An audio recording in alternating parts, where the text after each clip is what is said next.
Allez, avant d'apporter la parole cet après-midi, c'est le moment tant attendu. L'instant cellule. Il faut que tu retiennes par cœur le... Quand tu seras animateur de télé, il faut vraiment que tu donnes le bon nom de la chronique. L'instant cellule. Amen. Bon, c'était pas prévu à la base parce que j'ai diffusé beaucoup de choses dans les groupes, hein, vous avez remarqué. Mais comme ce matin, grâce à Facebook, le prophète Facebook, vous connaissez le prophète Facebook ou pas? Le prophète Facebook, c'est celui qui te rappelle des choses comme ça, des années après. Et donc j'ai découvert effectivement que 4 ans après, s'était passé des choses avec notre chère Tricia. Donc il y a 4 ans, elle s'était fait baptiser. Hein, et puis le même week-end, jour pour jour, elle démarre sa cellule. C'est beau ça ou pas? Vous aimez les timings de Dieu ou pas? Donc on va la laisser témoigner un petit peu quand même. Parce qu'elle-même ne savait pas. Elle-même a découvert qu'elle s'était faite baptiser il y a 4 ans. Mais Facebook est un prophète. Shalom. C'est pas une grosse nouvelle. Vous le savez tous. Mais je rends gloire au Seigneur. Et vraiment que Dieu soit honoré pour tout. Moi, quand j'ai vu le post et que j'ai regardé les photos, il y a vraiment une grosse transformation. Et la transformation, elle est visible dans tous les aspects. Que ça soit physiquement, que ça soit aussi dans le relationnel et spirituellement aussi. Et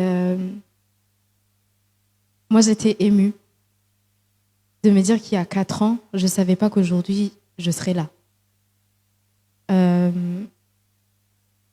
Franchement, tout s'est passé tellement vite. Mon baptême et tout ça, ça a été très vite. Moi, j'ai vraiment vécu une accélération que moi-même, je ne comprends pas. Je suis arrivée, le premier dimanche, il y avait l'apôtre Rémi, il a parlé à Ange, tu l'as inscrit à l'école de consolidation. La même semaine, j'ai commencé avec Christophe. Je suis arrivée au mois d'août et au mois d'octobre, 2 mois plus tard, je me suis faite baptiser. Et je vous assure que ma vie n'a été jamais pareille. Parce que non seulement je me suis faite baptiser, mais j'ai eu aussi des parents spirituels qui nous enseignent tous les jours. Et grâce à ces enseignements, j'ai grandi. Et je continue à grandir, au fait. Je n'ai pas encore fini. On grandit, au fait. On évolue. Et c'est merveilleux. Je ne sais pas quoi dire, en fait. Je me rends compte qu'il y a du changement. Et tout ça, c'est grâce à Dieu. C'est grâce à Dieu, c'est grâce à vous tous, c'est grâce à nos parents spirituels qui n'arrêtent pas de nous encourager dans la parole, grâce à l'école de consolidation, à l'ITC, école de leader. Tous ces outils-là, en fait, font que nous soyons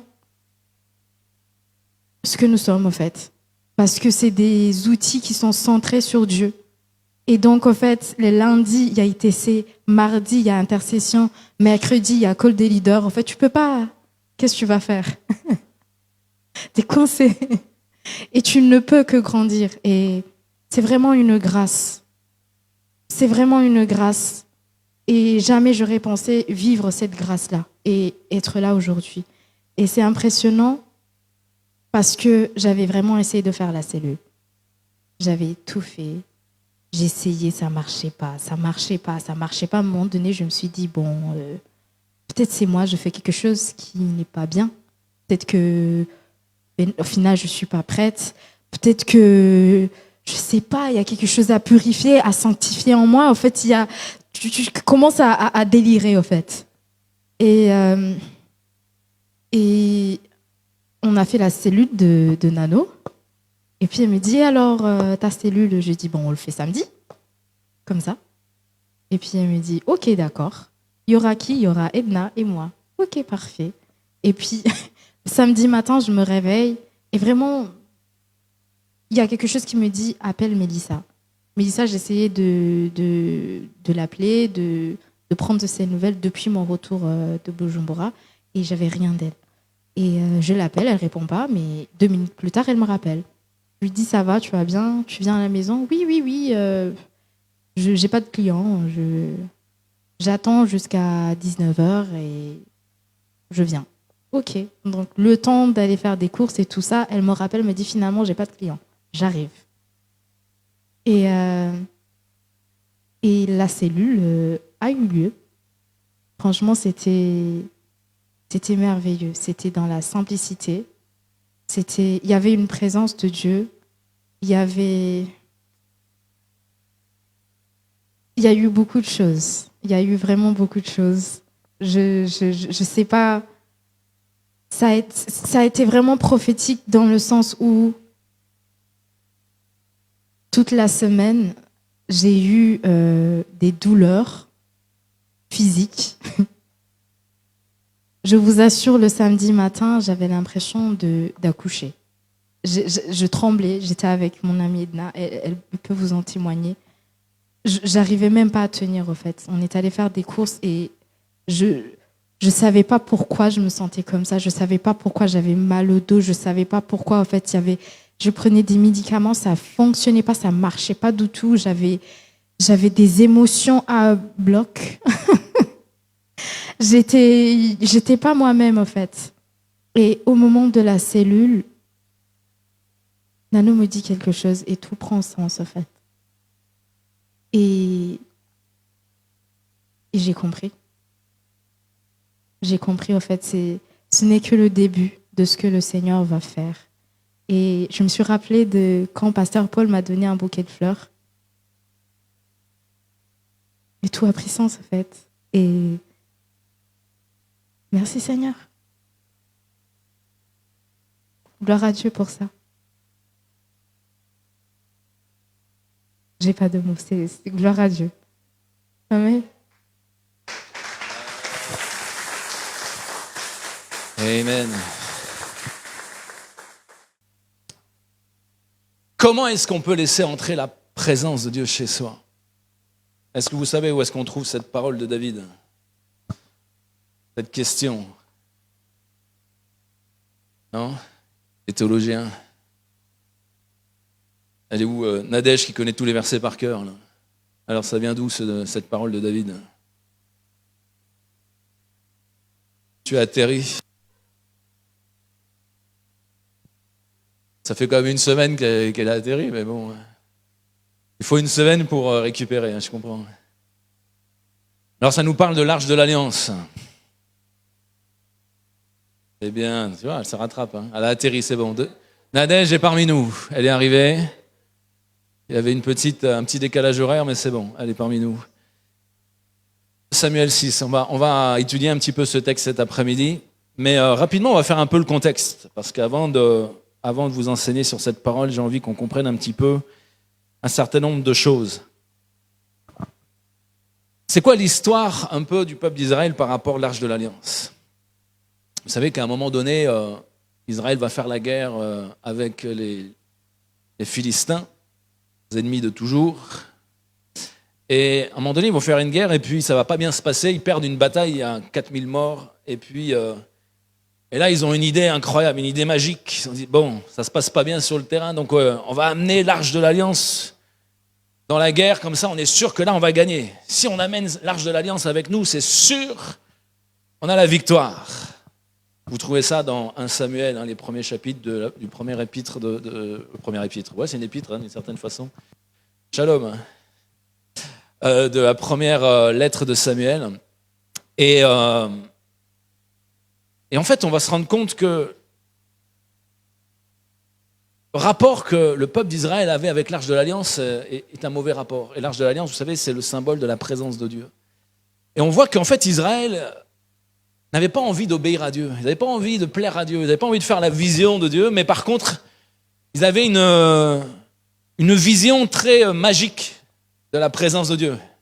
Même s'ils n'obéissaient pas, même s'ils faisaient n'importe quoi, ils se disent, mais si on amène l'Arche de l'Alliance, ça va fonctionner. C'est un peu comme les croyants aujourd'hui, les chrétiens qui sont un peu superstitieux, hein, qui sont un peu dans la croyance magique. et qui se servent un peu de la foi en disant, bon, si Dieu est avec moi, ça va fonctionner, même si je n'obéis pas à Dieu. En fait, ils vont essayer d'instrumentaliser la présence de Dieu. Ils vont essayer de s'accaparer la présence de Dieu pour gagner. Et puis, on va voir que ça ne va pas bien se passer. Vous connaissez un peu l'histoire. Et du coup, ils vont refaire la guerre avec l'Arche de l'Alliance et puis ils vont prendre une belle branlée. 30 000 morts. Et du coup, les Philistins vont prendre l'Arche de l'Alliance et puis vont l'emporter chez eux comme un trophée de guerre, comme une preuve un peu de leur victoire. Donc on voit déjà que le peuple de Dieu qui devait avoir une relation, une révélation de la présence de Dieu, en fait, voulait simplement utiliser la présence de Dieu, voulait simplement instrumentaliser la présence de Dieu. Et puis donc cette présence de Dieu, symbolisée par l'Arche de l'Alliance, va arriver en terre ennemie. Et puis vous savez où est-ce qu'ils vont le mettre, les Philistins? Dans leur temple, dans leur temple hindou, enfin dans leur temple païen, quoi. Au dieu Dagon, le dieu de la fertilité, bon, l'agriculture, quelque chose comme ça. Et donc ils vont placer l'Arche de l'Alliance à côté de leur idole Dagon. Et ça va pas bien se passer pour Dagon, hein. Vous vous souvenez un petit peu? On voit ça dans 1 Samuel 5.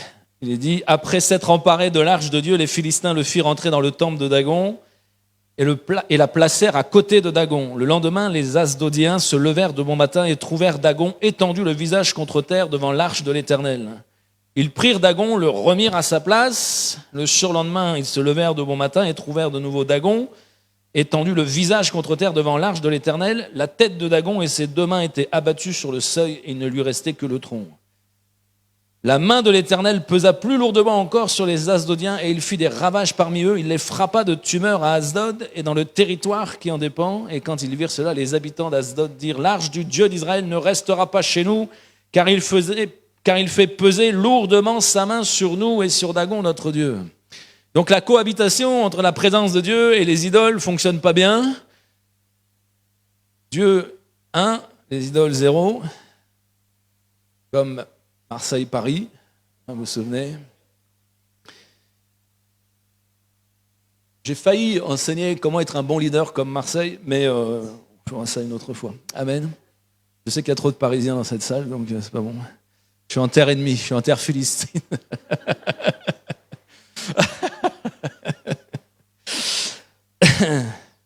Et donc on voit que là, les ennemis d'Israël ont voulu eux aussi s'accaparer la présence de Dieu pour s'ajouter une bénédiction, comme un talisman encore. Vous voyez, quand on a un rapport un peu faussé à la présence de Dieu, on ne peut pas accueillir la présence de Dieu comme ça. Et ça ne fonctionne pas bien. Et là où la présence de Dieu normalement est source de bénédiction, on a vu que pour Israël, qui a considéré Dieu comme un talisman, comme un protecteur, comme une amulette magique, eh bien on va voir que Dieu va les corriger spirituellement. Et puis on voit que les Philistins eux aussi, ils ont voulu se dire, plus on a de Dieu, plus on a d'idoles, plus on a de trucs, mieux ça va marcher, mieux c'est. C'est un peu à la mode d'essayer d'ajouter toutes les réalités spirituelles pour essayer d'être béni, mais on voit que ça ne fonctionne pas comme ça, la présence de Dieu. Voler, on ne peut pas s'accaparer la présence de Dieu. On ne peut pas faire de cette présence ce que nous, on voudrait en faire. On ne peut pas instrumentaliser la présence de Dieu. Et donc, ça va tellement mal se passer pour les Philistins que finalement, ils vont dire, bon, on ne supporte plus la présence de Dieu, on garde toutes nos idoles, mais on enlève la présence de Dieu. Bon, ce n'est pas le bon choix, mais vu qu'ils prenaient cher, il valait mieux faire quelque chose. Et donc, ils vont mettre l'Arche de l'Alliance sur un chariot avec des bœufs, et puis ils vont renvoyer, et retour en Israël, nous, on n'en veut plus. On fait souvent ça, vous avez remarqué, des fois, on veut s'approcher de Dieu, et puis bizarrement, il se passe plein de choses bizarres. Ça vous est déjà arrivé, ça? Quand on veut s'approcher de Dieu, souvent, il se passe des choses bizarres. Et on se dit, oulala, il y a une cohabitation peut-être qui ne fonctionne pas bien. Et malheureusement, au lieu de régler les choses qui devraient être réglées, on renvoie la présence de Dieu ailleurs. On se dit, bon, c'est trop dangereux, on ira plus tard. C'est ce que les ennemis de Dieu ont fait, les Philistins ont fait. Et donc, ils vont renvoyer l'Arche de l'Alliance sur ce chariot, etc. Puis l'Arche de l'Alliance va rester dans un petit bled en Israël, comme ça, pendant à peu près une vingtaine d'années. Et puis, c'est là que David arrive au pouvoir et il devient roi. Et il se dit, tiens, on va ramener l'Arche de l'Alliance à Jérusalem et on va faire un super centre religieux, spirituel, qui va briller partout. Ah, quel beau projet politique. Amen.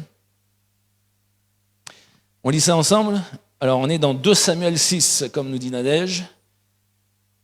2 Samuel chapitre 6. Après le Cornu 2, on a Samuel 2.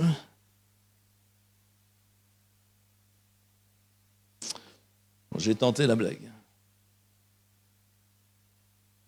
Pas sûr que ce soit toujours mieux. Hein. Allez, 2 Samuel 6, on va lire les 11 premiers versets. David rassembla encore toute l'élite d'Israël, qui comptait 30 000 hommes. Puis, avec tout le peuple qui était à ses côtés, il partit à Baal et Juda pour faire monter de là l'arche de Dieu à laquelle est associé le nom de l'Éternel, le maître de l'univers, qui siège au-dessus d'elle entre les chérubins. Ils mirent ce coffre de Dieu sur un char neuf et l'emportèrent depuis la maison d'Abinadab, qui se trouve sur la colline. C'était Uza et Ahjo, les fils d'Abinadab, qui conduisirent le char neuf. Dis à ton voisin, le char neuf. Une belle 4x4, Rolls-Royce. Ils l'emportèrent donc depuis la maison d'Abinadab, qui se trouve sur la colline. Uza marchait à côté de l'arche de Dieu et Ahjo devant. David et toute la communauté d'Israël jouaient devant l'Éternel et toutes sortes d'instruments en bois de cyprès, de la harpe, du luth, du tambourin, du sistre et des cymbales. Lorsqu'ils furent arrivés à l'ère de battage de Nacon, Uza tendit la main vers l'arche de Dieu et la retint parce que les bœufs la faisaient pencher. La colère de l'Éternel s'enflamma contre lui et Dieu le frappa sur place à cause de sa faute. Uza mourut là près de l'arche de Dieu. David fut troublé, saisi de crainte de ce que l'Éternel avait infligé une telle punition à Uza, et cet endroit a été appelé jusqu'à aujourd'hui Péretz Uza. David eut peur de l'Éternel ce jour-là, et il se dit, comment l'arche de l'Éternel pourrait-elle entrer chez moi? Il ne voulut pas prendre l'arche de l'Éternel chez lui dans la ville de David, et il la fit conduire dans la maison d'Obed-Édom, un homme de Gath. L'arche de l'Éternel resta 3 mois dans la maison d'Obed-Édom de Gath, et l'Éternel le bénit ainsi que toute sa famille. Amen. David, qui vient d'arriver au pouvoir, va vouloir ramener la présence de Dieu. C'est plutôt bien de vouloir ramener la présence de Dieu, n'est-ce pas? C'est plutôt un bon projet politique. On aimerait bien que Macron décide, tiens, on va ramener la présence de Dieu en France. Amen. A priori, ce n'est pas dans le nouveau projet. Mais David, en apparence, il a une bonne idée. Ramener la présence de Dieu à Jérusalem, et puis on va en faire un super centre religieux qui va impacter toutes les nations. Et vous voyez, quand je lis ça, on voit davantage en fait David qui a envie d'asseoir son autorité royale. On voit David en fait là qui a un projet un peu majestueux, puis se dire tiens, ça va asseoir ma nouvelle autorité royale, je vais commencer mon mandat comme ça. Ça ressemble un peu à Macron quand il veut faire un gros événement pour faire oublier un peu tout le reste. Et qui veut profiter d'un événement majeur, si tu veux, pour asseoir son autorité. Et là, David, effectivement, il va faire d'ailleurs un acte prophétique, peut-être même sans le vouloir, sans le savoir. C'est que il est écrit quoi? Il est écrit qu'il envoie 30 000 soldats aller chercher l'arche. C'est intéressant parce que, souvenez-vous, quand ils ont perdu l'arche, ils ont perdu combien de soldats? Ah, c'est intéressant ça. Et donc on se dit, bah tiens, peut-être que Dieu, effectivement, désire changer quelque chose de manière profonde et que les 30 000 morts vont devenir maintenant les 30 000 qui vont apporter la vie, la présence de Dieu à Jérusalem. Sauf que la manière de faire, il y a quelque chose qui fonctionne. Le désir de ramener la présence de Dieu chez soi est un bon désir, mais la manière de le faire ne fonctionne pas. Et c'est pour ça que quand Uza va toucher l'arche de l'Alliance, il va se passer tout un jugement de Dieu. Quand tu lis le texte comme ça peut paraître radical. Tu te dis, mais pourquoi Dieu foudroie comme ça Uza? Peut-être qu'il a voulu bien faire, l'arche était en train de tomber, et puis il a juste voulu redresser l'arche de l'Alliance, et Dieu le foudroie. C'est quand même un peu violent, non? C'est pour ça que j'ai pris le temps de vous raconter un petit peu le contexte. Parce qu'il y a tout un contexte avec cette arche de l'Alliance. Et quelle est la première erreur que David a fait avec cette arche de l'Alliance? Quand il a voulu la ramener, quelle est la première erreur qu'il a faite? Tu as entendu l'indice que j'ai donné tout à l'heure, hein? Le char neuf. Comment devait être transporté l'Arche de l'Alliance, normalement? Par les Lévites, et comment? À la main, avec les bâtons comme ça, sur chaque côté, etc. Tout à l'heure, on a chanté un chant qui parlait du poids de la gloire. Hein, la présence de Dieu, la cabote de Dieu, la gloire de Dieu, en fait, c'est un poids. Et Dieu a désiré depuis toujours, c'est inscrit dans la loi, que lorsque Israël doit porter l'Arche de l'Alliance, il y a une façon de faire.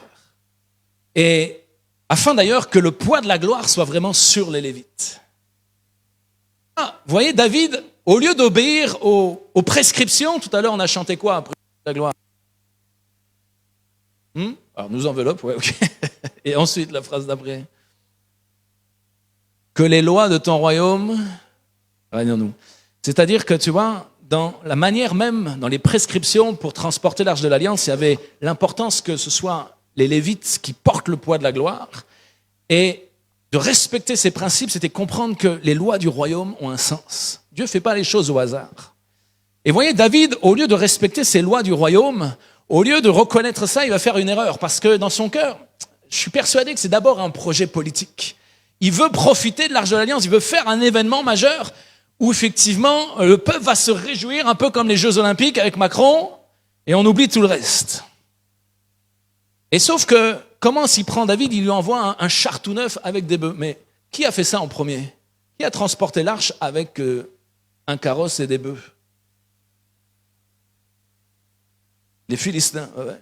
C'est-à-dire que quand les Philistins ont renvoyé l'arche, là, ils l'ont mis sur un chariot avec des bœufs et puis retour en Israël. C'est-à-dire que David va copier la façon de faire des ennemis de Dieu. Il va copier la façon de faire des païens qui, eux, ne connaissent rien au principe du royaume de Dieu. Et donc, il va faire comme les païens, il va même le faire encore plus joli puisqu'il prend un char tout neuf et puis il l'entoure de soldats, toute l'armée, toute la nation d'Israël pour transporter l'arche. Et ça ne va pas bien se passer quand David voit que Uza a à peine touché l'arche qu'il en est mort. Là, il commence à se poser des bonnes questions. Dis à ton voisin des bonnes questions. Si tu veux faire la vision, il faut te poser des bonnes questions. Hein, c'est comme ça d'ailleurs à l'ITC, en herméneutique, on essaye de se poser des bonnes questions. Parce que si tu te poses des bonnes questions, tu peux avoir éventuellement des bonnes réponses. Amen. Et quand David va voir ça, le texte nous dit qu'il a été saisi de crainte. Ah, c'est important la crainte de Dieu. Là, David va voir ce que Dieu est en train de faire et il va comprendre, il va commencer à saisir que, oh là, peut-être qu'il n'a pas fait les choses correctement. Peut-être que là, il a trop attiré la lumière vers lui sur sa façon à lui de faire les choses. Il a peut-être tout géré par lui-même comme on lui voyait les choses, sans se soucier en fait de la manière dont Dieu lui voit les choses. Et tout en ayant la bonne idée de ramener la présence de Dieu, il n'a pas pris conscience de ce qu'est la présence de Dieu. Si tu veux amener la présence de Dieu chez toi, tu as intérêt à prendre conscience de ce que ça signifie la présence de Dieu. Tu as intérêt à avoir la révélation de ce que c'est la présence de Dieu. Et là, David n'était pas dans la révélation profonde de la présence de Dieu, il était plus dans un projet politique, et puis de se dire, allez, on va faire les choses comme ça, de manière triomphale, ça va être glorieux, tout le monde va faire la fête, et puis mon mandat de roi va être complètement assis dans une dimension de gloire après la royauté de Saül qui a été catastrophique. David prend le pouvoir après Saül, et ça a été assez compliqué. Et donc on voit que David, eh bien, il est saisi de crainte, et puis c'est là qu'il se pose cette question. Dans la crainte de Dieu, face à la légèreté de la manière dont il a fait les choses, il se pose la question, mais comment vais-je faire pour amener l'arche de l'Alliance dans ma maison? Comment je vais faire pour amener la présence de Dieu dans ma maison? Qu'est-ce que j'ai fait de mal? Qu'est-ce que j'ai fait que je n'aurais pas dû faire? Et comment est-ce qu'il faut s'y prendre avec la présence de Dieu? Vous savez, si Dieu a été aussi radical avec Uza, c'est parce que justement, pendant des années, le peuple de Dieu était à côté de la plaque. Pendant des années, le peuple de Dieu était dans la légèreté avec la présence de Dieu. Ils se sont servis, ils ont instrumentalisé la présence de Dieu. Ils croyaient que simplement le fait d'amener l'arche de l'Alliance sur un champ de bataille, c'est victoire assurée, victoire automatique. Non, tu ne peux pas instrumentaliser la gloire de Dieu. Tu ne peux pas toucher comme ça la gloire de Dieu et puis profiter de cette gloire comme bon te semble. Et lorsque David a voulu ramener l'arche de l'Alliance, c'est qu'il y a eu encore de la légèreté avec Uza qui a touché l'arche de l'Alliance alors que c'était interdit. Seuls les Lévites avaient le de porter cette arche de l'alliance, Dieu, là, montre clairement que ça va pas fonctionner comme ça. Ah, vous voulez vraiment que ma présence revienne? Et vous allez comprendre comment cette présence agit. Et cette présence, elle peut être une source de grâce, une source de bénédiction pour ta vie, ou elle peut être un jugement sur ta vie. Elle peut être source de beaucoup de problèmes sur ta vie. Et quand on est ennemi de Dieu et que cette arche, cette présence amène beaucoup de problèmes, souvent, c'est Dieu qu'on dégage parce qu'on veut plus de problèmes. Ah, ça y est, on est en paix avec notre diable. Bon, c'est pas une vraie paix, hein. Pas sûr que Dagon fonctionne très bien, mais vous savez, souvent, on a peur de la présence de Dieu, parce que lorsque la présence de Dieu n'est pas accueillie correctement, lorsqu'on n'accueille pas cette présence correctement chez nous, elle devient source de problèmes, source de difficultés, source de persécutions, parce que Dieu est en train d'essayer de nous parler, de nous corriger. Et d'ailleurs, c'est comme ça que l'Église a commencé. Je vous rappelle que l'Église que Jésus a fondée, l'Église primitive, on voit Acte 2, que les disciples étaient rassemblés, qu'ils persévéraient tous les jours dans la communion fraternelle, dans l'enseignement des apôtres, dans la fraction du pain et dans les prières. Et il nous est dit dans ce texte que la crainte de Dieu régnait parmi eux. C'est-à-dire que l'Église primitive a été fondée dans une atmosphère de crainte, pas dans une atmosphère de légèreté, pas dans une atmosphère où chacun fait ce qu'il veut. Une atmosphère de crainte.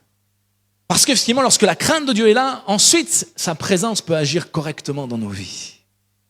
Et vous voyez, quand on veut faire la vision selon le modèle de l'Église, selon le modèle que David a dû comprendre à un moment donné, et on va voir ce qui s'est passé ensuite, on a besoin effectivement d'accueillir avec crainte, c'est-à-dire avec respect, avec le respect des lois du royaume, la manière de faire.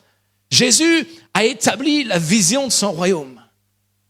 Il a établi ses principes, c'est pour qu'on puisse obéir et rentrer dedans. Pas pour qu'on puisse faire la vision avec légèreté. Et d'ailleurs, pareil, lorsque l'Église a été fondée, vous voyez, au départ, les 12 étaient dans cette crainte, et puis la crainte s'emparait de tout le peuple. Et puis il y en a quelques-uns qui ont voulu faire les malins et puis faire la vision à leur façon.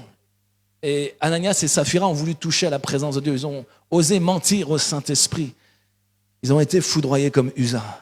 Parce qu'il n'était pas question que l'Église primitive démarre avec ce genre de compromission, avec ce genre de légèreté. Et vous voyez, même si la présence de Dieu, c'est la grâce, Dieu ne permet pas qu'on touche au poids de sa gloire pour en faire n'importe quoi. Et c'est pour ça que même si on est dans un temps de grâce, Dieu peut encore, même dans la grâce, foudroyer ce qui doit être foudroyé à un moment donné si on ne se laisse pas corriger, si on ne se laisse pas transformer, si on persiste, si on persévère dans une mauvaise direction. Et vous voyez, la vision, c'est pas comprendre un Dieu magique avec des choses toutes simples, toutes bêtes à accomplir. Et puis si on fait comme ça, bêtement et méchamment, ça va fonctionner. Et puis on va... Non, il faut saisir la révélation de la présence de Dieu. Qu'est-ce qu'elle signifie? Comment on accueille la présence de Dieu? Comment on vit dans la réalité de sa présence? Et comment Dieu peut nous bénir au travers de sa présence? Il y a quelque chose à saisir pour nous. Et donc... J'en reviens maintenant à l'histoire de David. On voit effectivement que David va assister à cette scène qui va le ramener dans la crainte. Il va dire, oh, peut-être j'ai mal agi, peut-être j'aurais pas dû agir comme ça. Puis du coup, il va commencer un peu à flipper. Il va se dire, bon, je vais pas accueillir l'arche de l'Alliance tout de suite chez moi. Là, je sais pas trop comment il faut faire, donc on va le confier à quelqu'un d'autre, on va voir ce qui se passe. Puis il trouve un lévite, un gars un peu sympa, Obed-Édom. Il lui dit, tiens, prends l'arche chez toi, là. On va voir ce qui se passe, on va voir si Dieu est toujours en colère, si Dieu est là pour nous faire du mal ou si Dieu vraiment nous aime et il veut nous bénir. Mais Obed-Édom, lui, c'était quelqu'un qui craignait Dieu, c'était quelqu'un qui avait la conscience du cœur. Et donc, lui, c'était avec grande joie. Lui, il n'a pas eu peur, il a dit, mais avec plaisir, je vais accueillir cette arche chez moi. Et la présence de Dieu est rentrée dans sa maison. Et cette présence, parce qu'elle a été accueillie correctement, en fait, elle va être une source incroyable de bénédiction.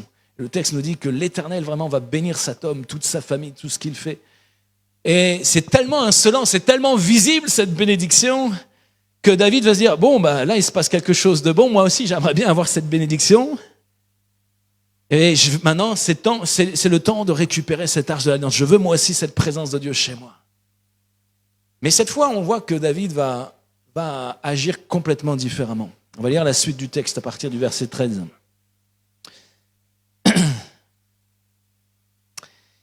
À partir du verset 13, ici.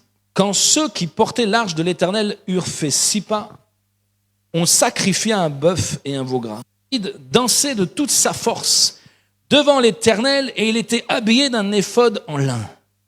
David et toute la communauté d'Israël firent monter l'arche de l'Éternel avec des cris de joie et au son des trompettes. Là, on voit que l'arche est de nouveau accueillie avec triomphalisme. Mais il y a un petit détail qui nous parle dans ce texte. Comment est David dans ce texte? Alors, il est extravagant, c'est vrai. Il est quoi d'autre encore? Extravagant, joyeux. Est-ce qu'il n'est pas beaucoup habillé? Est-ce que c'est ce que le texte nous dit? Est-ce qu'il n'était pas beaucoup habillé? C'est quoi l'éphod en lin?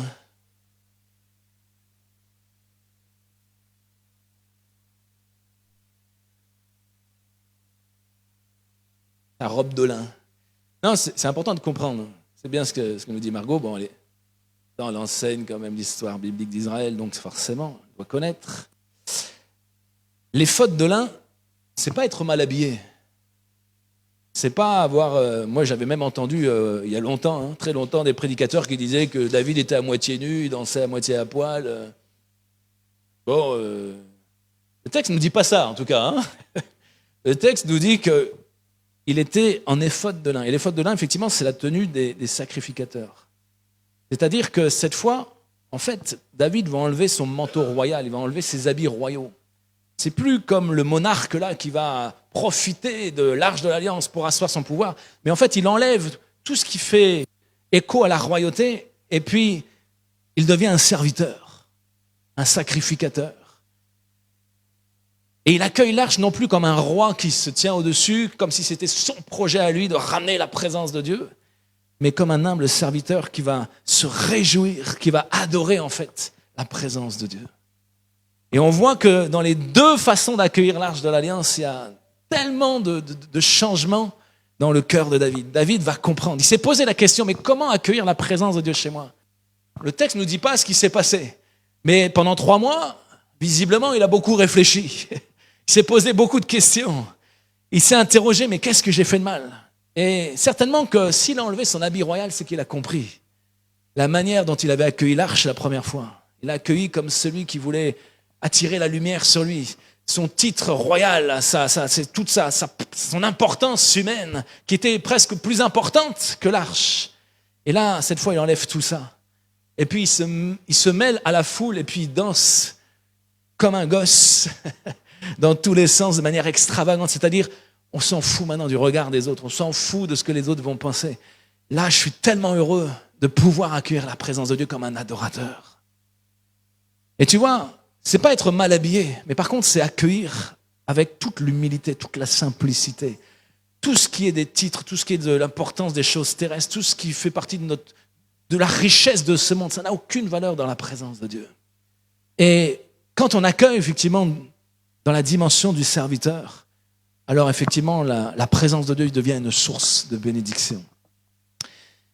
Et d'ailleurs, c'est aussi un acte très prophétique que Dieu a permis. Parce que c'est vrai que David était roi et David se fait serviteur. Et vous savez que David, c'est une figure qui annonce le Messie, qui annonce Christ. Et Jésus est venu comme un roi, le roi des rois, mais aussi comme un humble serviteur. D'ailleurs, on parle de Jésus comme d'un roi serviteur. Les doubles dimensions. Et là, on voit que David incarne en fait ce que le Messie à venir va être. C'est un roi, mais qui n'utilise plus en fait les avantages de sa royauté. C'est un roi qui s'abaisse comme un humble serviteur pour accueillir la présence de Dieu. Et vous savez, quand on veut faire la vision, c'est la même chose. Quand on accueille la présence de Dieu chez nous, quand on l'accueille pour faire sa vision, si c'est accueilli comme un serviteur, on est au service de la vision, au service de sa présence, au service de ce que Christ va accomplir. Vous allez voir que la présence de Dieu va bénir votre maison. Au-delà même du travail, de la cellule, de ce que vous allez faire pour Dieu, dans tous les aspects de votre vie, en fait, quand tu accueilles vraiment correctement la présence de Dieu chez toi, en fait, ça inonde tous les domaines de ta vie. Parce que là, c'est plus une présence qui devient un fétiche, un talisman, un gris-gris évangélique, une statue catholique. Mais en fait, tu commences à entrer dans la révélation de ce qu'est profondément la révélation de sa présence. Et quand tu accueilles cette présence de cette façon, ça change toute la réalité. Et là, on voit effectivement que ça va très bien se passer pour David. David est comme un fou, il est comme un adorateur. Là, il n'y a plus rien qui l'empêche d'adorer librement. Vous voyez, quand la présence de Dieu est libre d'agir correctement, en fait, ça libère complètement les gens. Peu importe qui tu es, ce que tu fais, en fait, ça va casser des limitations chez toi qui va faire que tu vas devenir un adorateur. Dans la liberté de l'adoration. C'est pour ça qu'on doit apprendre à devenir des adorateurs. Jésus va dire, je cherche des adorateurs en esprit, en vérité. Si tu veux accueillir vraiment la présence de Dieu chez toi dans ta vie, il faut que tu l'accueilles comme un adorateur, pas comme je ne sais quoi. Ah mais moi, je ne suis pas n'importe qui. Si Dieu veut faire son œuvre, il a qu'à me chercher. Calme-toi. Tous fait ça une fois, ça ne s'est pas bien passé. On a besoin d'accueillir la présence de Dieu comme un adorateur. On a besoin de comprendre ce que cette présence signifie. Et que dans cette présence, c'est une crainte qui amène à une vraie relation. C'est une crainte qui amène à une vraie unité de cœur. C'est une crainte qui amène à faire un avec le Père dans l'adoration. C'est plus une crainte religieuse, c'est pas une peur du jugement de Dieu. Non, en fait, c'est ne plus prendre les choses de Dieu, la présence de Dieu avec légèreté. Saisir que sa vision s'accomplit de manière glorieuse lorsqu'on l'accueille correctement. C'est pour ça que quand on veut faire la vision, mais j'aimerais ouvrir une cellule chez moi, j'aimerais effectivement démarrer quelque chose. Ne te pose pas 10 000 questions sur la façon de faire. Mais pose-toi la question, mais comment vraiment être au service de sa présence? Comment être au service dans la simplicité? J'ai beaucoup aimé ton témoignage. J'ai aimé en fait ce que Dieu a fait pendant 4 ans. C'est ce que j'écrivais tout à l'heure dans le groupe. Moi j'aime quand Dieu saisit une vie comme ça. Et puis vous voyez, pendant 4 ans, elle n'a pas fait de bruit, elle n'a pas trop entendu la petite Tricia. Mais Dieu a fait son œuvre dans la discrétion, dans l'humilité. Elle s'est mise au service de la vision pour grandir dans cette vision. Et quand tu te mets au service, en fait, quand tu accueilles comme ça humblement la vision, tu vois, même si tu ne te rends même pas compte, Dieu est au contrôle des timings. Et quand tu essaies de faire même les choses avant, tu vois, ça ne marche pas. Elle a essayé de faire la cellule avant. Elle a raison, il faut essayer. Tant que Dieu ne dit pas non, il faut essayer. Mais en fait, quand Dieu résiste, parce qu'il a un timing prophétique, j'aime ça. Parce que Dieu nous montre que c'est lui qui contrôle vraiment notre destinée. C'est lui qui gère les destinées. Et vous voyez que là, Dieu est au contrôle de cette situation-là aussi. Dieu aurait pu, faire seulement de ne pas voir, c'est pas grave, il a fait une erreur, il n'a pas transporté l'arche correctement, l'autre il l'a touché, mais il avait une bonne intention. Non. Dieu est au contrôle de ce qu'il veut faire dans ta vie. Pourquoi? Parce que tout ce que tu fais est prophétique. En fait, quand on est prophétique, Dieu est obligé de nous faire passer par des situations, des événements, et puis des timings qui lui sont propres, parce que tout parle. Et ça doit parler à l'Église. C'est pas ton projet, c'est pas ta cellule, c'est pas la manière dont tu vas être le meilleur des leaders. C'est la manière dont tu vas te placer comme un serviteur de la vision. Comment tu vas accueillir vraiment sa présence. Et comment tu vas laisser sa présence agir. Et j'aime quand dans beaucoup de rapports de cellules des uns et des autres, souvent j'entends, mais on a laissé la présence de Dieu agir et puis Dieu a vraiment conduit et c'était fort, ça s'est passé comme ça, c'était tout simple, mais Dieu était puissant. C'est ça la vision.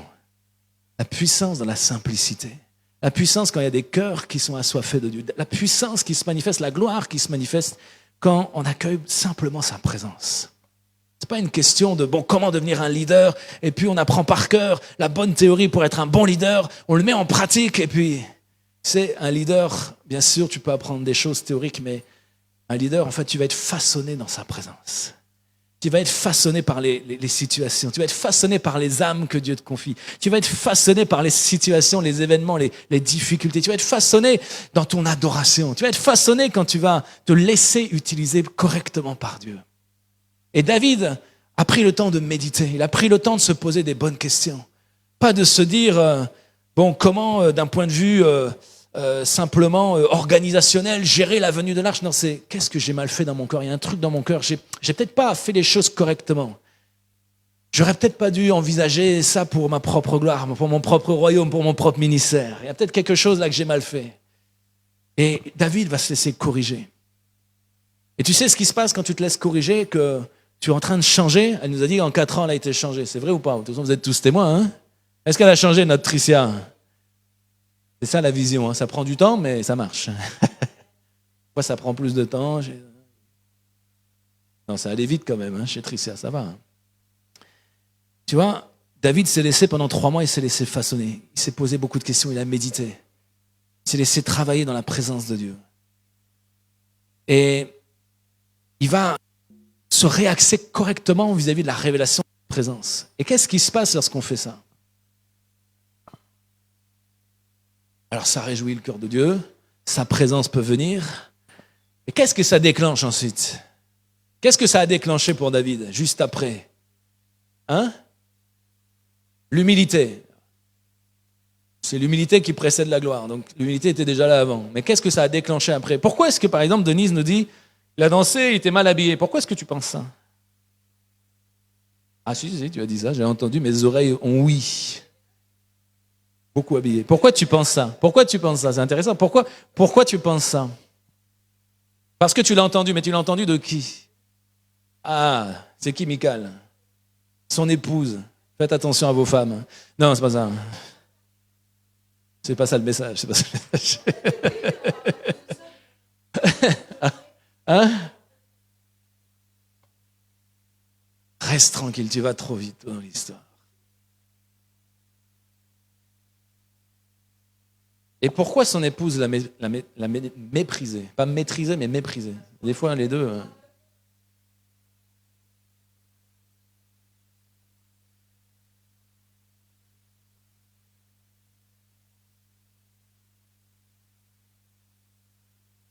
Qu'est-ce qui vient bloquer dans son cœur, justement, la présence de Dieu?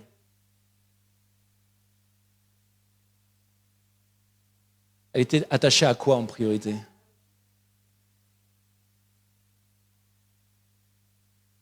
Elle était plus attachée au titre royal et à l'apparence royale de Saint-Marie qu'à la présence de Dieu. Et c'est pour ça que ça nous induit cette pensée, ah, il était peut-être pas bien habillé. Non, non, quand tu regardes, il était bien habillé, il était habillé en habit de sacrificateur. Je ne pense pas que les sacrificateurs étaient à moitié à poil dans le temple, hein, ce n'était pas l'objet. En dessous, mais pas, excuse-moi. Le slip français n'existait pas encore, donc...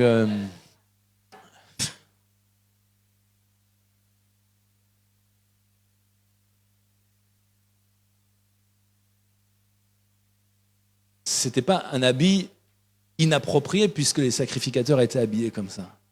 Certes, en dessous, comme les infirmières, c'est pareil, c'est comme ça. Il paraît, non, c'est pas comme ça. Non. Tu confirmes ou pas? Non, tu confirmes pas. Non. Ah, c'est une légende urbaine, ça, pardon. Ah, c'est un fantasme.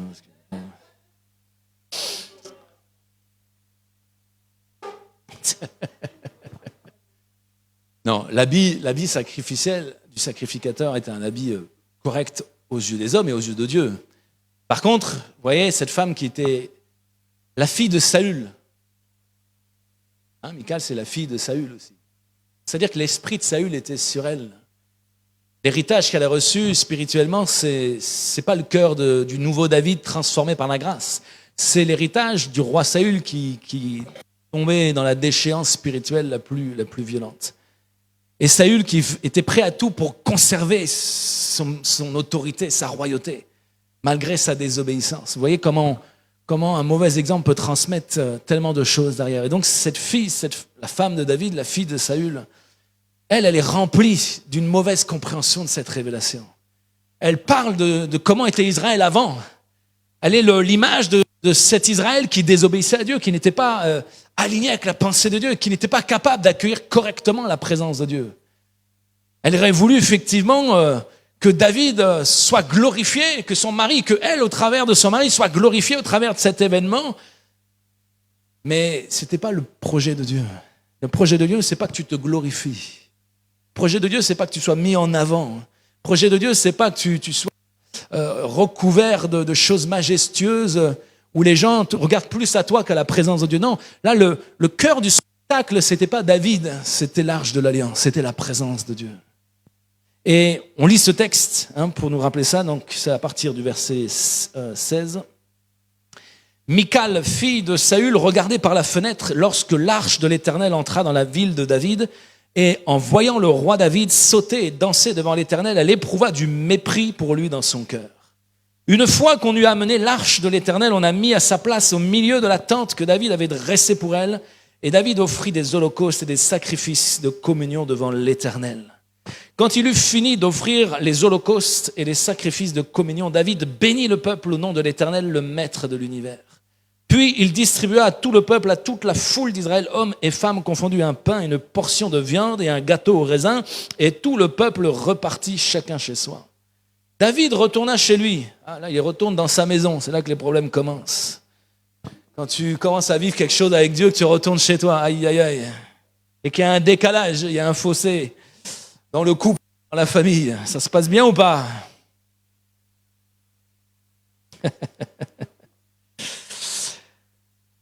David retourna chez lui pour bénir sa famille. Ah, il voulait bénir sa famille.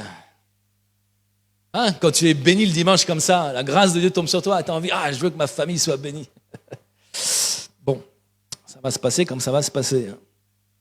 En fait, il a le temps de rentrer chez lui. Elle sortit à sa rencontre. Aïe. Quand une femme sort comme ça, c'est pas bon. Hein. Quel honneur aujourd'hui pour le roi d'Israël. Il s'est dénudé aux yeux des servantes de ses serviteurs comme le ferait un homme sans valeur. C'est intéressant ce qu'elle dit, un homme sans valeur. Donc les sacrificateurs sont sans valeur. Alors.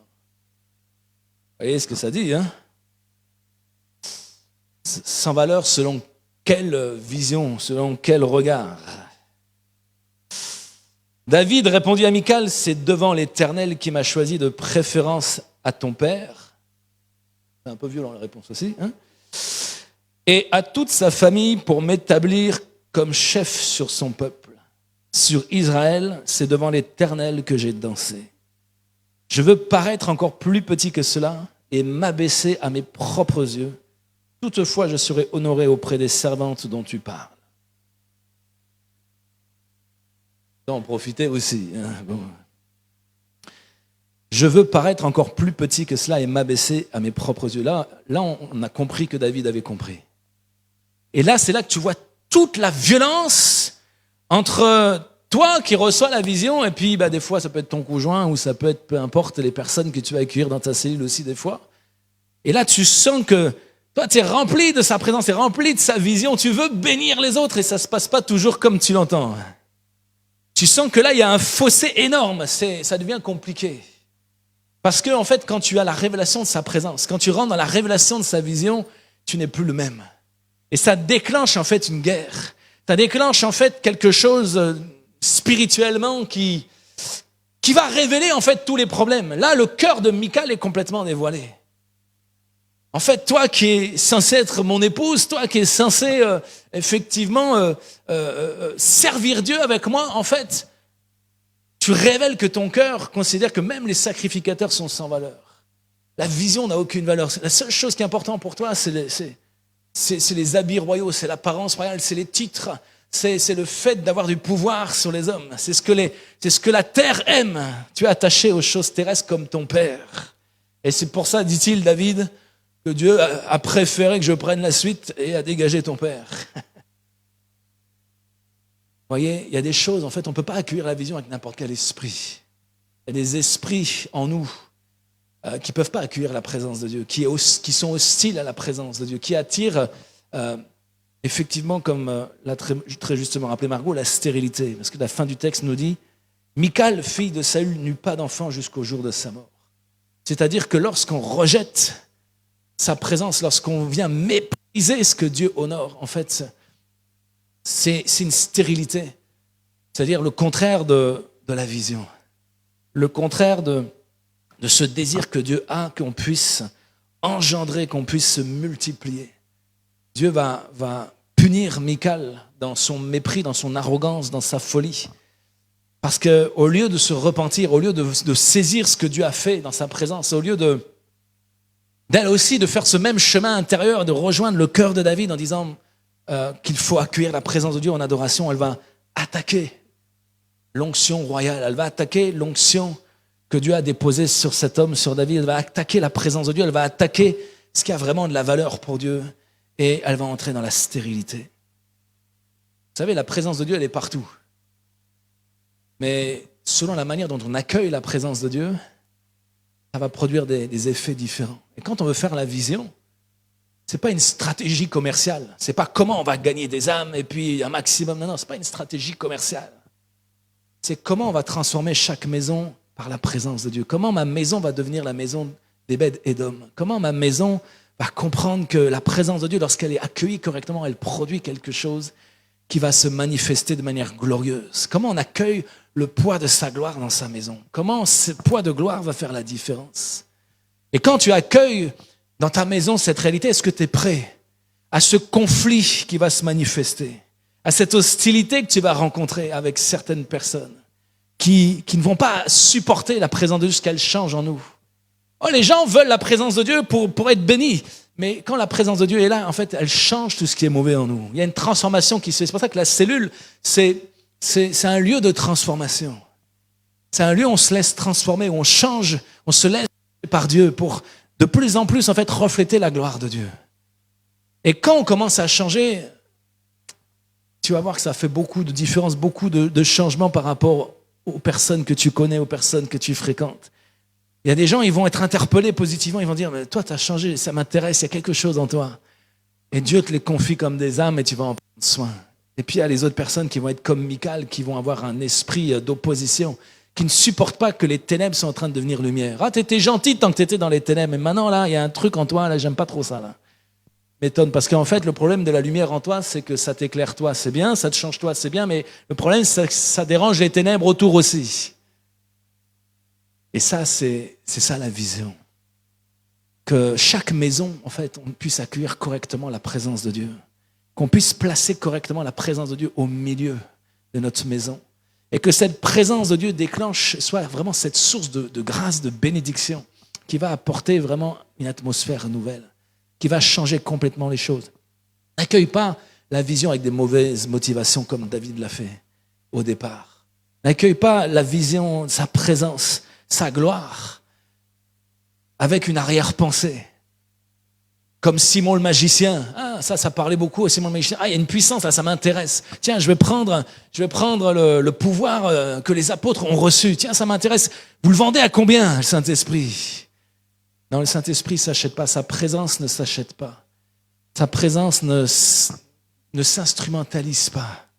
Et lorsque tu accueilles correctement sa présence, avec humilité, dans l'adoration, quand tu es un adorateur, quand tu es un serviteur de sa vision, quand tu te laisses transformer parce que tu te poses les bonnes questions, que tu ne veux plus accueillir n'importe comment sa présence, ni avec légèreté, ni avec religiosité, ni avec des mauvais motifs. Quand tu commences à accueillir correctement la présence de Dieu chez toi, c'est là que, bizarrement, tu commences à te multiplier. C'est là que Dieu commence à envoyer des âmes et tu vas commencer à en prendre soin. Non pas comme un bon stratège, comme un bon leader selon ce monde, mais en fait comme un serviteur de la vision. Celui qui veut être le plus grand, dit Jésus, qui soit le serviteur de tous. C'est ça la vision, c'est te transformer en serviteur de la gloire. Et vous savez, tout à l'heure, je vous ai dit, quand David, la première fois a voulu ramener l'Arche de l'Alliance à Jérusalem, je vous ai dit, il l'a fait dans un projet politique, et puis il a copié le monde. Hein, le char tout neuf qui brille, c'est beau, hein, on aime ça, là. Mais le fait que les Lévites n'ont pas porté et qu'ils ont en fait mis l'Arche de l'Alliance sur le char, ça nous montre aussi une distance. C'est-à-dire on veut la gloire mais à distance. On ne veut pas la porter nous-mêmes parce qu'on sait que cette gloire, lorsqu'elle repose sur nous, il se passe toujours quelque chose. Et là, vous voyez, ils n'ont pas osé. Ils ont préféré copier les Philistins, mais ils n'ont pas osé porter eux-mêmes le poids de la gloire de Dieu. Et si tu veux porter sa vision, tu vas porter le poids de sa gloire. Et quand tu portes le poids de sa gloire, là, il n'y a plus de distance. Là, tu vas comprendre que la gloire, effectivement, est quelque chose qui a du poids dans ta vie. Et tu ne peux plus le faire avec légèreté parce que tu sens justement que ça pèse. Tu sens justement le poids qui fait que la légèreté n'est plus possible. Mais quand il y a une distance avec la gloire, quand il y a une distance avec la vision, quand il y a une distance avec la présence de Dieu, tu ne sens pas le poids de sa gloire. Et tu ne laisses pas le poids de sa gloire transformer ce qui doit être transformé dans ta vie. Donc on voit que la première intention de David, c'était une intention de faire les choses selon le regard humain. selon une pensée politique, avec une distance avec la gloire de Dieu. Et on voit au contraire que le deuxième accueil de sa présence, là, il court, il danse, il se roule par terre, il se fout à moitié tout nu, si tu veux, sous sa robe, dans la présence de Dieu. Pourquoi? Parce que là, il a compris qui il était, son identité par rapport à la vision, son identité par rapport à la gloire. Parce que la gloire, en fait, te couvre d'ailleurs. Quand tu es dans la gloire, tu es couvert. Et ce que Michal n'a pas été capable de saisir, David, lui, l'a saisi. Parce qu'il s'est posé les bonnes questions. Et j'aimerais qu'on puisse toujours se poser les bonnes questions. C'est jamais fini. Ne crois pas que tu as compris la vision. Moi-même, je ne crois pas avoir compris la vision. Mais je me pose toujours les bonnes questions pour aller toujours plus loin, pour creuser toujours davantage et me laisser transformer par cette vision. Cette vision est d'une profondeur dont on n'a pas fini de toucher le fond. Et plus on aime la profondeur, plus cette profondeur va s'installer en nous. Plus tu t'approches de la présence de Dieu, plus tu acceptes de porter sa gloire, plus tu vas sentir le poids de sa gloire faire la différence dans ta vie. Et plus tu vas être brisé, transformé par le poids de sa gloire. Et plus tu vas pouvoir ensuite être complètement libéré dans sa présence. Tu vas pouvoir effectivement t'affranchir en fait de tous ces blocages humains, de toutes ces réflexions, ces forteresses de pensée. Tout ce qui t'éloigne en fait de la vision. N'est pas un regard distancié avec la vision. Laisse la vision te briser par le poids de la gloire du Dieu vivant. C'est ça le but de sa vision. La gloire, c'est pas juste un doux parfum qui te fait plaisir, c'est un poids qui brise tout ce qui doit être brisé en toi, qui te montre à quel point tu es faible vis-à-vis de l'immensité de sa gloire.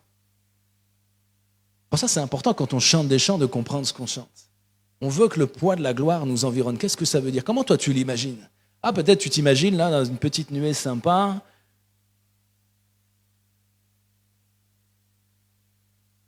Non, tu vois, cette gloire, elle ne va pas faire que t'environner. Si tu es vraiment environné par la gloire, tu vas voir que le poids de sa gloire va briser, va nettoyer, va faire tout ce qu'il faut dans ta vie. Et tu vas être à terre. Tu vas être en position de faiblesse pour devenir fort en Dieu. C'est pour ça que c'est important ce qu'on chante. Les lois de ton royaume règnent en moi. Ne fais pas la vision selon nos propres lois, selon nos propres façons de faire. Tiens, j'ai envie de faire comme ci, comme ça. Non, on se laisse conduire par le Saint-Esprit pour faire comme lui veut. C'est pour ça que la vision, elle est apostolique, mais elle est aussi prophétique. Tu veux accueillir la présence de Dieu chez toi, il faut que tu sois un adorateur, il faut que tu accueilles sa présence de manière prophétique. Il faut que le Saint-Esprit règne vraiment et que ce soit lui qui fasse la cellule comme il le veut avec toi. Ça change tellement l'atmosphère. Hein? Tu sais, des groupes de maison, j'en ai fait dans ma vie. Hein. Même déjà à l'époque, on était étudiants, j'avais même fait ce qu'on appelle, je ne sais plus, les groupes bibliques, les GBU, un truc comme ça, là, hein, universitaires ou je ne sais pas quoi. Après, il y a eu d'autres. Enfin, des groupes, on en a fait. Hein. En France, on aime les réunions. On a les réunionites, alors des groupes, il y en a. Mais tu sais, il y a groupe et groupe. Il y a cellule et il y a cellule. Il y a la cellule qui porte la vie, qui se multiplie, qui est dans la révélation de sa présence, qui accueille correctement sa présence, qui transforme les personnes qui viennent dans cette cellule. Et puis il y a des cellules qui sont des cellules parfaitement humaines, hein, des cellules de partage, de réflexion, de tout ce que vous voulez. Et on sent qu'il y a quelque chose qui n'est pas là. Il y a quelque chose qu'on n'a pas saisi. Quelque chose, c'est bien, si on parle de Dieu, mais il y a un truc qui n'est pas là.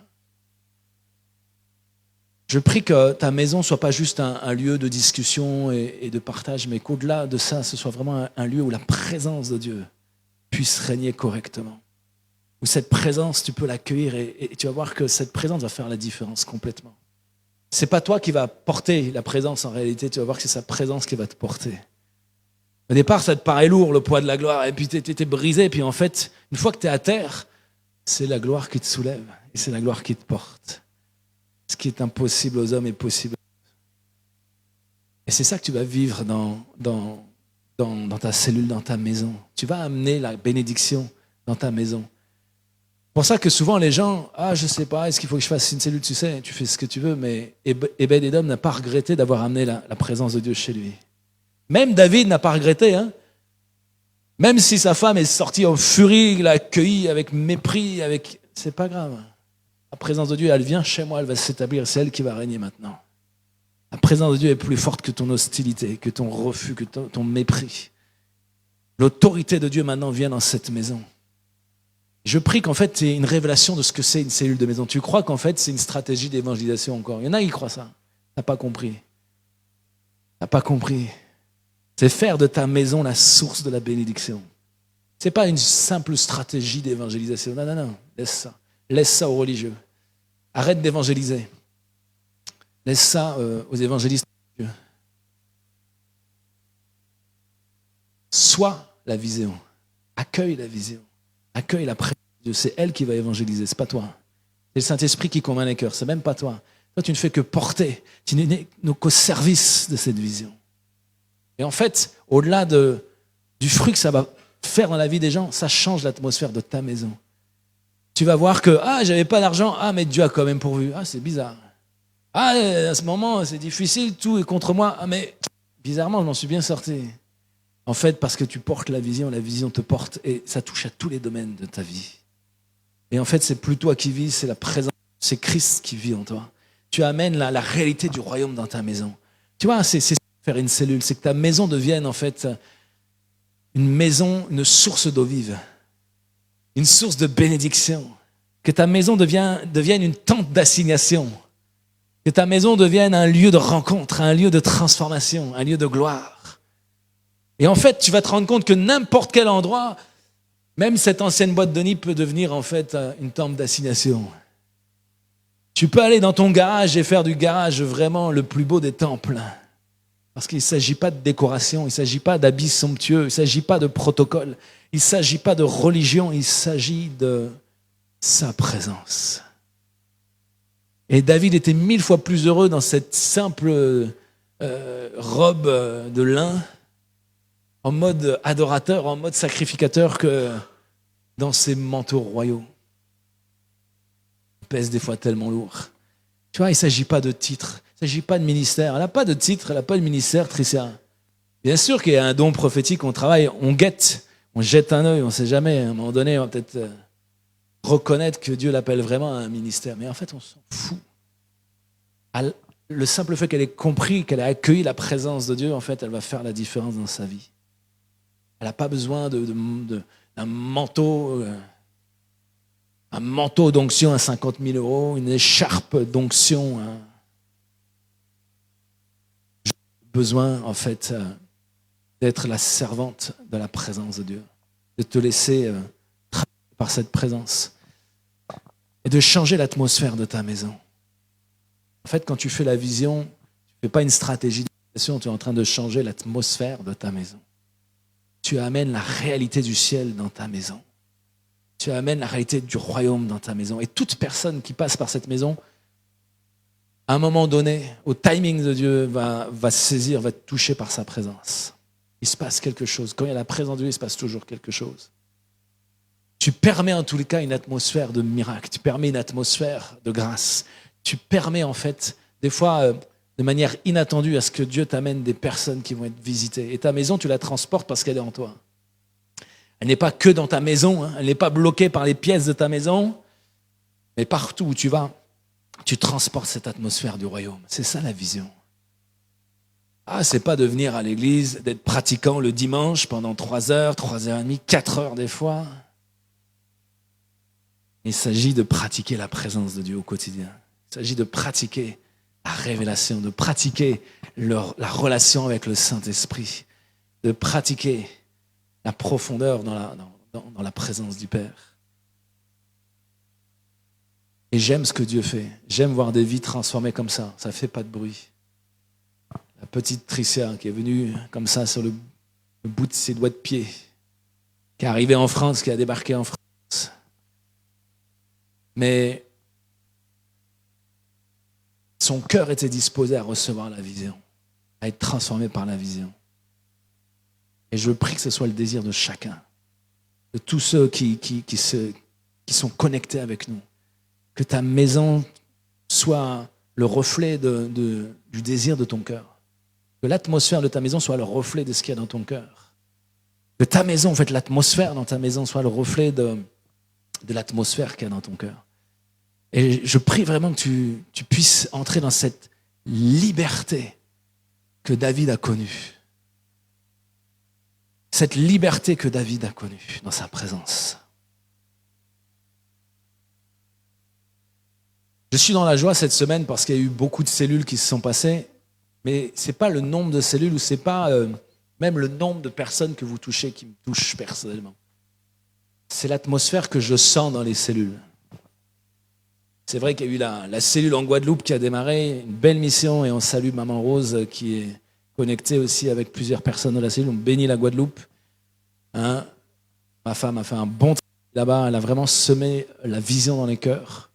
Puis après, il y a eu la cellule des Kamana, puis il y a eu la cellule de Naomi, puis la cellule de Trissa. Mais vous voyez, ce qui réjouit mon cœur, ce n'est pas le nombre de cellules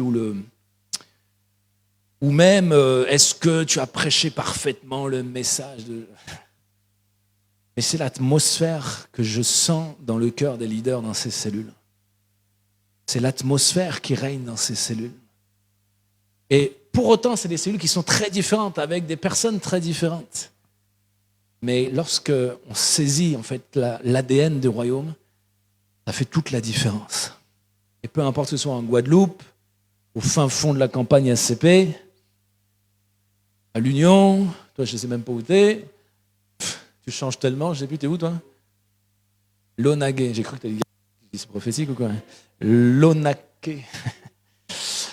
Lonagé, amen. Vous voyez, même ça, c'est pas important en fait, à la limite, je m'en fous, vous êtes. C'est vous qui transportez l'atmosphère. Et on va amener cette atmosphère partout. J'ai envie que tu sois contaminé par ce désir-là. J'ai envie que tu deviennes ce David un peu foufou, mais en même temps très sérieux dans la présence de Dieu. Peut-être un peu exubérant en apparence, mais en fait, qui a du poids dans la présence de Dieu, qui est vraiment un adorateur dans sa présence. C'est pas être foufou pour être foufou, hein. Mais c'est une vraie exubérance qui vient d'une vraie passion pour la vision de Jésus. Jésus a enfanté l'Église dans la passion. Hein? La passion du Christ a engendré l'Église. L'Église est le fruit de sa passion.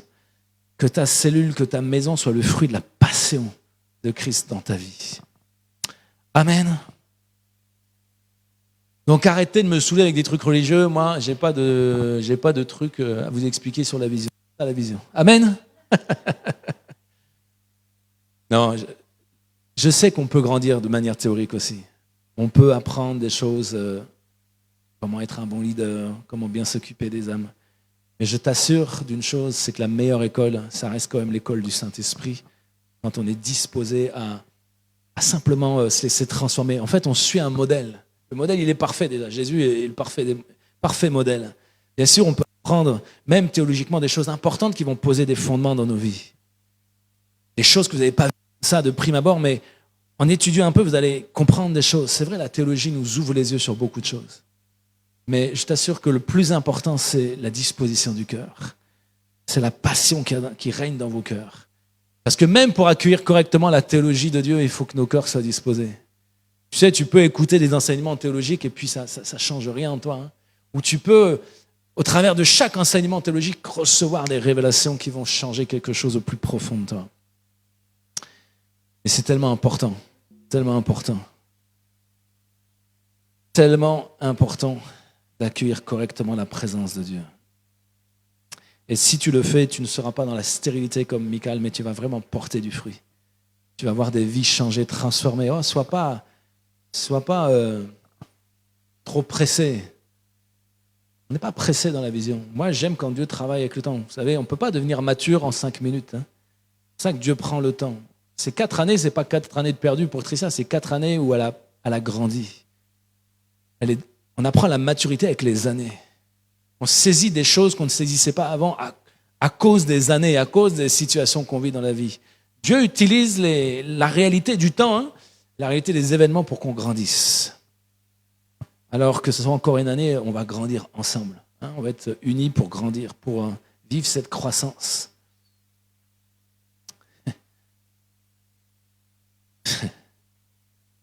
On a eu un petit débat avec Gilda, que je l'ai un peu réconcilié avec les nouvelles technologies, avec l'IA. Et puis elle me sort ce matin, je ne sais pas pourquoi elle me sort ça comme ça. Elle me sort, mais j'espère que tu ne prêches pas comme d'autres les messages tout faits de l'IA. Hein.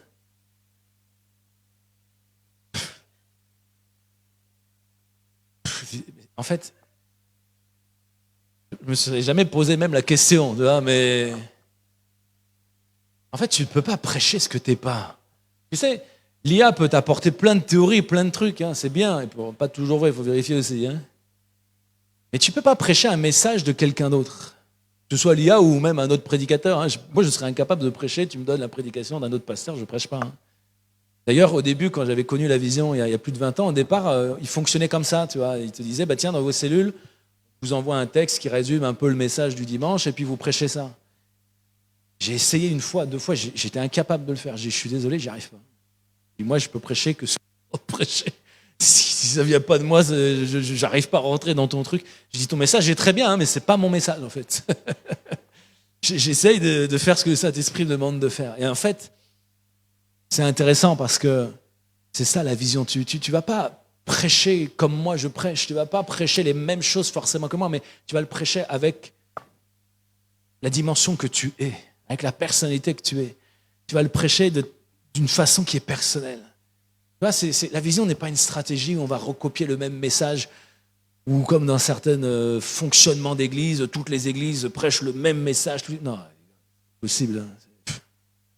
Laisse le Saint-Esprit faire ce qu'il veut, quand il veut, avec les personnes qui sont là. Vous avez besoin, vous, d'entendre un message aujourd'hui, et puis ailleurs, il y a d'autres personnes qui ont besoin d'entendre un autre message.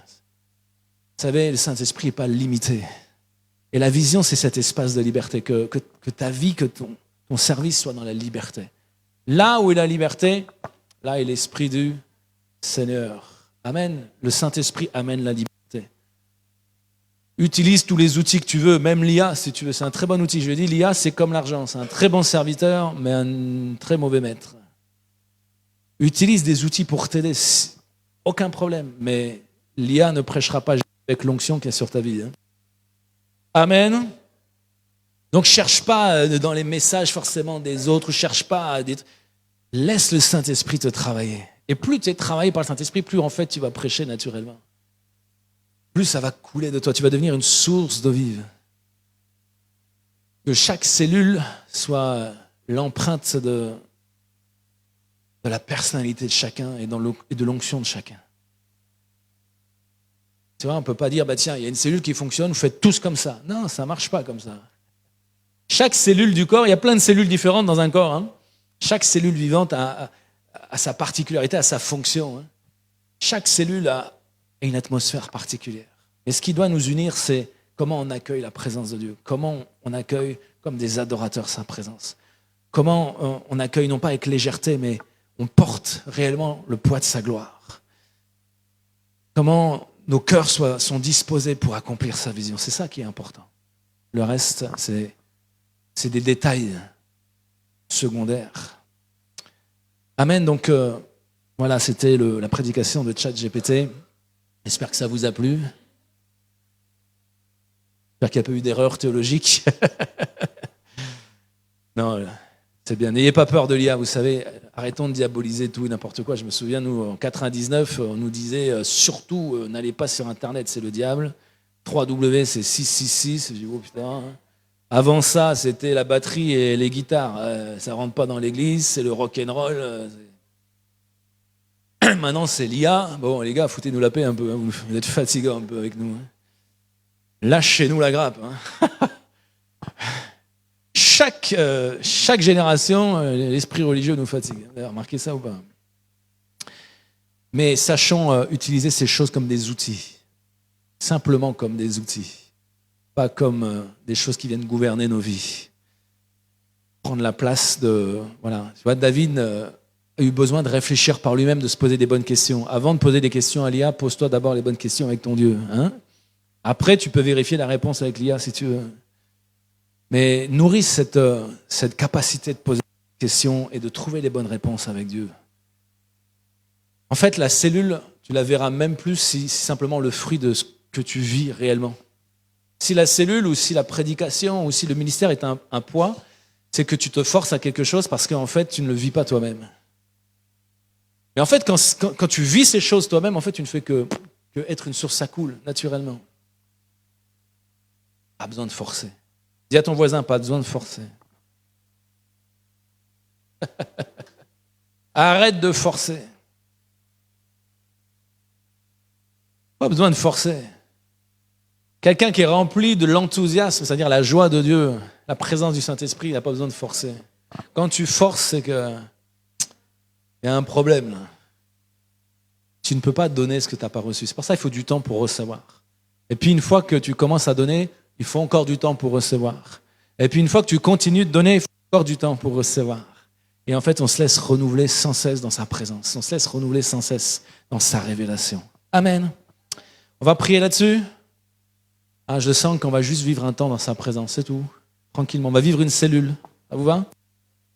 On va clôturer cette semaine cellulaire en cellule. Pour moi, l'église, c'est ça. L'église, c'est le rassemblement des cellules. C'est-à-dire, c'est le rassemblement des disciples qui vivent des choses fortes avec Dieu toute la semaine. Et une église en bonne santé, ça sera quand effectivement tout le monde vivra des choses puissantes, réelles dans sa présence toute la semaine. Et le dimanche, tu n'as pas besoin de forcer pour venir. Tu n'as pas besoin de forcer pour essayer d'adorer Dieu le dimanche. Tu n'as pas besoin de forcer pour écouter 1 heure de prédication. En fait, tu baignes dans l'atmosphère du royaume. Tu baignes dans cette atmosphère et puis quand tu n'es pas dans cette atmosphère, ça... David avait compris ça. Un jour dans sa présence vaut mieux que 1000 autres ailleurs. C'est vrai ou pas? Est-ce qu'on aime sa présence? Est-ce qu'on aime vraiment sa présence? Est-ce qu'on aime prendre le temps dans sa présence? Est-ce qu'on veut vraiment amener sa présence dans notre maison? Allez, on va prier, on va adorer. Tout simplement, on va laisser Dieu faire ce qu'il veut.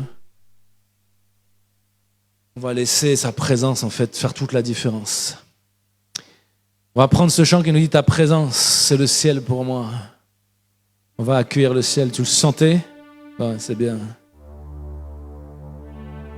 Alors on peut peut-être juste un peu les lumières, on va se disposer, qu'on soit tranquille, juste ensemble dans sa présence. J'aimerais que tu oublies tout le reste.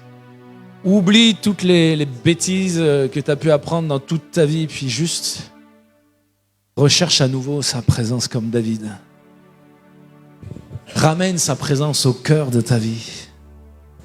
Ramène sa présence au cœur de ta famille, au cœur de ta maison, au cœur de ton travail, au cœur de ta vie. Juste sa présence. Jésus cherche des adorateurs en esprit et en vérité, ceux qui aiment la sainteté de Dieu, ceux qui aiment le poids de sa gloire, ceux qui veulent vraiment que les lois de son royaume, les principes de son royaume viennent régner dans nos cœurs.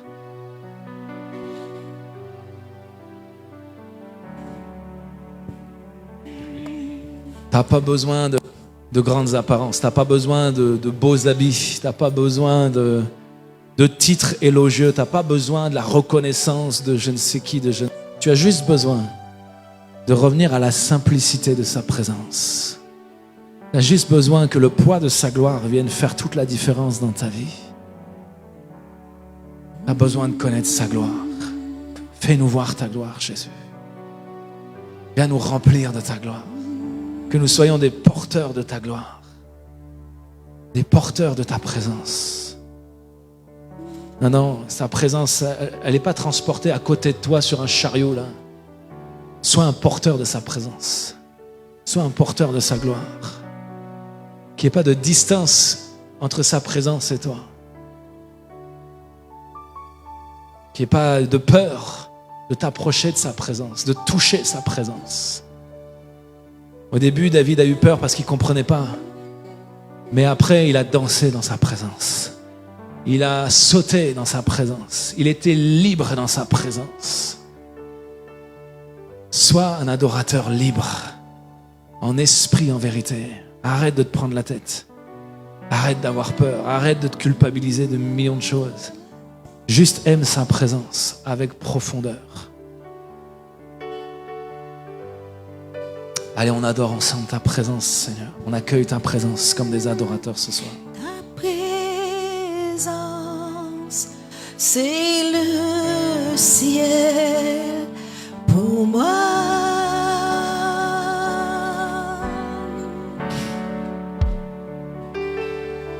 Ta présence, c'est le ciel pour moi. Ta présence est précieuse. Ta présence est précieuse pour moi.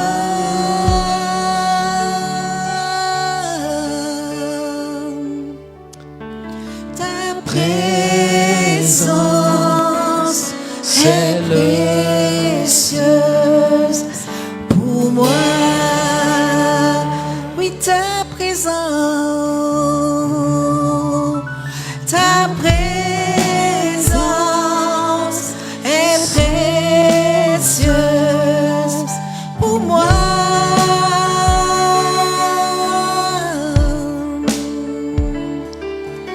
Ta présence est précieuse pour moi.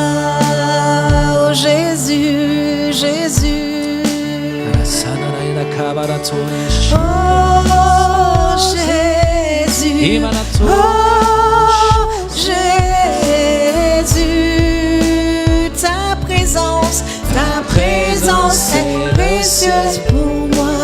Oh Jésus, oh Jésus, ta présence est précieuse pour moi. Oh Jésus, oh Jésus, ta présence est précieuse pour moi.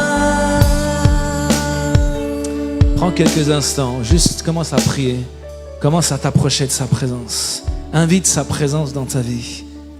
Invite sa présence. Père Dieu de gloire, remplis-moi de ta présence. Je désire voir ta gloire, être un porteur de ta gloire. Libère-moi, affranchis-moi. Affranchis-moi.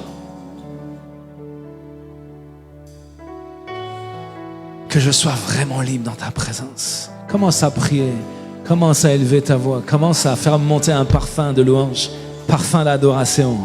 Accueille sa présence vraiment comme David l'a accueilli, avec joie, avec la passion, avec le zèle. Que le zèle de ta maison me dévore. Brûle tout, Saint-Esprit. Que le zèle de ta maison me dévore.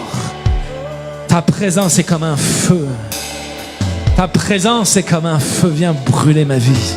Viens brûler ma vie sur l'autel. Ta présence est comme un feu. Viens me consumer.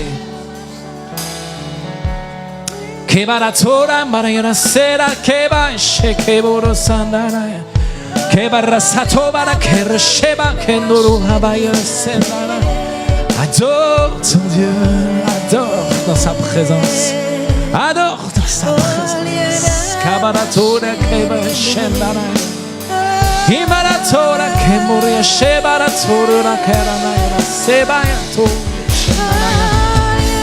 Viens brûler, viens brûler.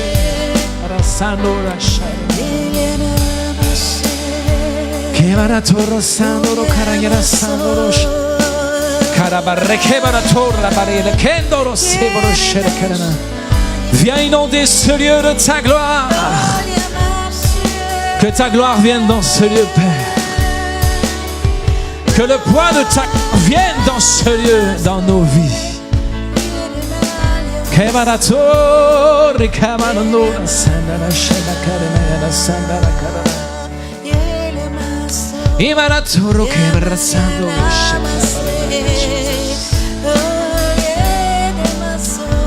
Présence, ta présence, ta présence, ta présence, ta présence.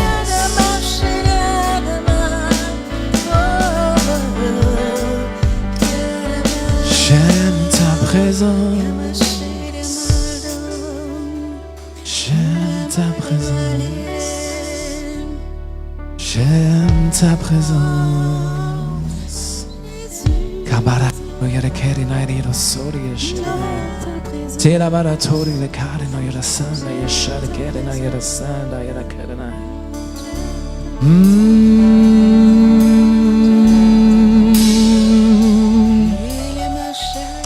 Kibara toya na yara mora shebara na yara keri na yara sanda. Karira sonoro shara keri na yara sanda. J'aime ta présence. Commence à l'adorer vraiment. Commence à l'adorer. Tu vas voir un chant nouveau va sortir de ton cœur. Tu vas commencer à l'adorer dans une autre dimension. Va plus loin dans sa présence. Va plus loin. Laisse le fleuve de son esprit couler en toi. Laisse le fleuve de son onction couler dans ta vie. Sois rafraîchi. Que tout désert ici soit rafraîchi par sa présence, par son onction. Karabara sando yara keba itela bo sanda yashede kerena. Imana tola yara kera sando ro kaba yashede kerena. Timana tori la yara sando yasheba karana yara sanda na. Timana tola yara kebo ro sanda yashede kerena. Et je prie que tes yeux spirituels s'ouvrent, que vraiment Dieu puisse communiquer quelque chose de son esprit. Que tu puisses recevoir une parole, une vision. Sois visité cet après-midi. Que Dieu visite son peuple cet après-midi. Que Dieu parle vraiment à chacun cet après-midi. Reçois une parole prophétique. Reçois un mot qui vient de la bouche même du Père. Que tes yeux s'ouvrent et voient la gloire du Dieu vivant. Le créateur de l'univers, le maître de l'univers.